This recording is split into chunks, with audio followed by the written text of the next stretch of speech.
I just followed my inspiration, Meghan Markle. She's very sad here. She lives in Montecito now. That's by the ocean. That's the blue behind her as she's crying. The ocean, the Pacific Ocean. She's sad. Oh, honey, the second those comedians grabbed the mic, it was like sharks smelling blood. That gleam in their eyes, pure chaos in the making, and then, boom, the first joke, straight for the neck. Imagine this, Meghan and her polo-playing prince shipped off to a war zone because apparently, castle life is so unbearable. The comic paused, milked it like fine wine, and the audience exploded. They didn't even need to process the punchline before the room caught fire. Tinder? Baby, this was a full-on blaze. That joke hit deeper than anyone was ready for. I think we should send Meghan Markle and that lizard she married to Gaza.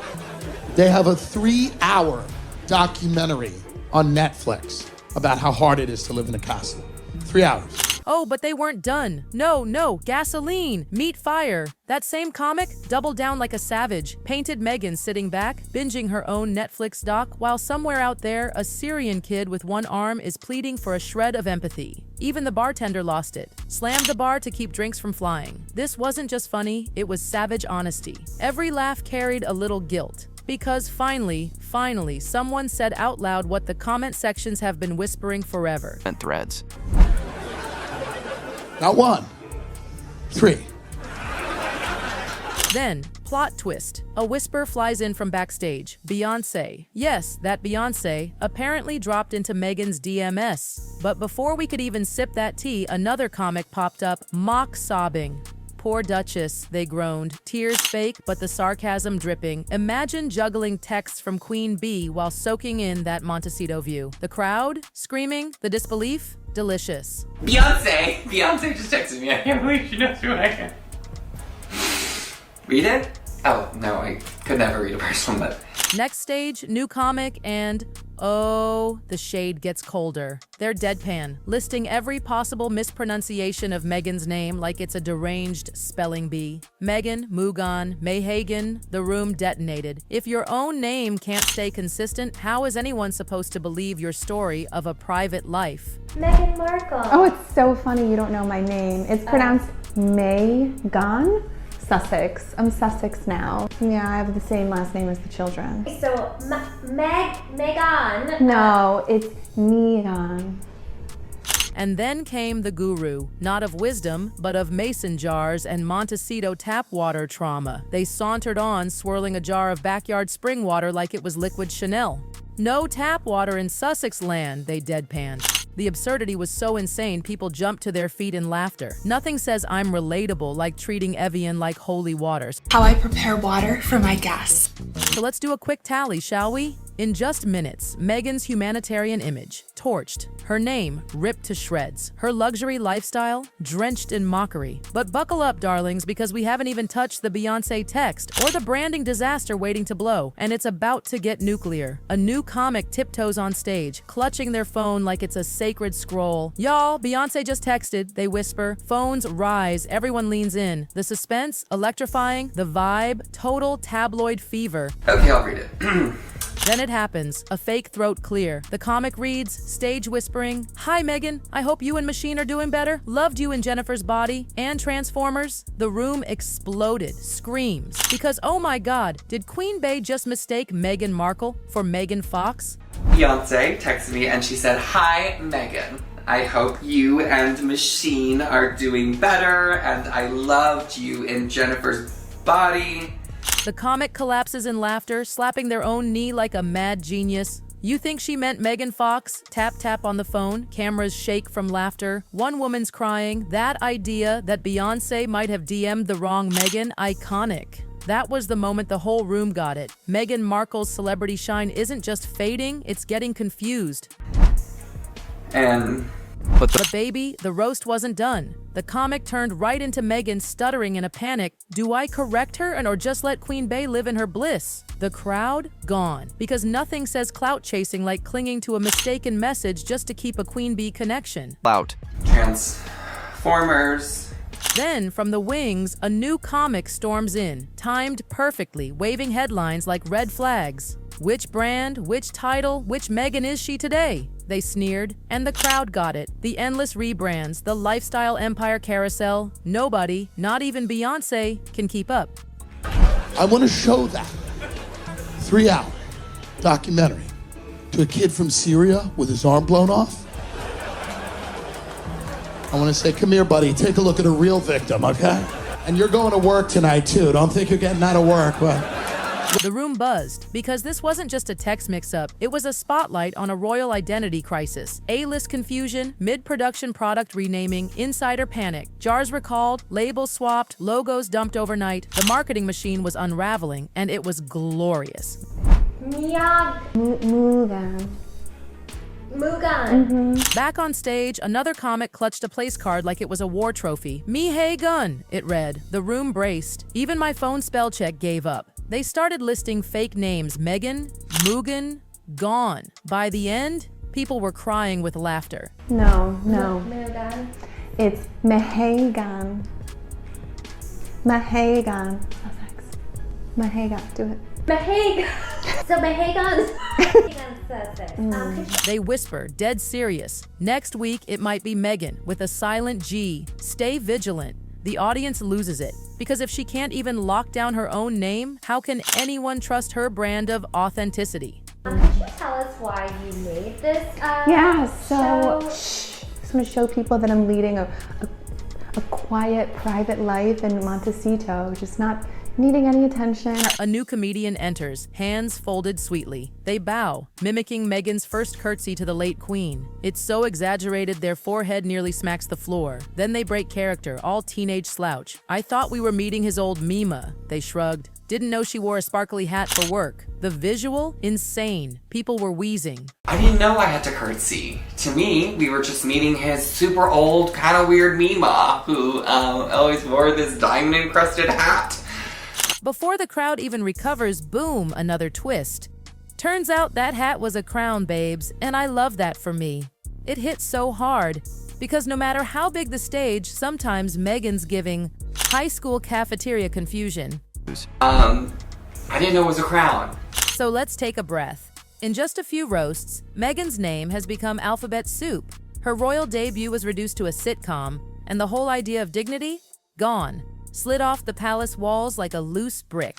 And honey, this was just the teaser, because backstage, a branding disaster is about to blow wide open. The spotlight narrows. A new comic taps the mic with a sigh like, "Here we go again." Folks, they purr, she's done it again. Say goodbye to American Riviera Orchard, say hello to as ever. And the crowd bursts out laughing. Because really, swapping names like outfits, it's easier than changing public opinion. Switching gears, Meghan Markle just announced her new lifestyle brand called As Ever. Now comes the stroll down failed brand memory lane. The comic paces with imaginary flashcards. Remember the TIG? They ask. The blog that tried to be Goop, but with less candles and more corny quotes? They pause. Then came that orchard, where no one got jam. And now, she promises a lifestyle brand with food, beauty, wellness, and home decor. Basically everything except credibility. The line drops like a piano. Audience? Unhinged. Which is a little confusing because it used to be called American Riviera Orchard. Another comic jumps in, fanning themselves with a mock press release. Insiders say pallets of jars just sitting in a warehouse, labels ripped off overnight.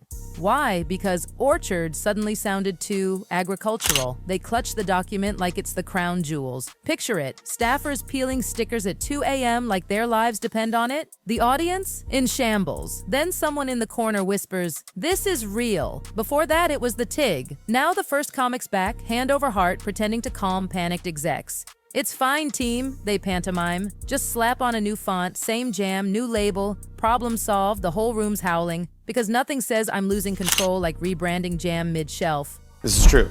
And before that, it was called the TIG. But we're not done.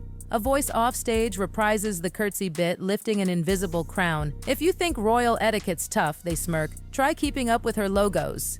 And boom, they drop into a dramatic bow. Even his super old Mima could run that marketing department. Just pick a name and stick with it, darling. Yes, confusing. The crowd is electric, buzzing, crackling.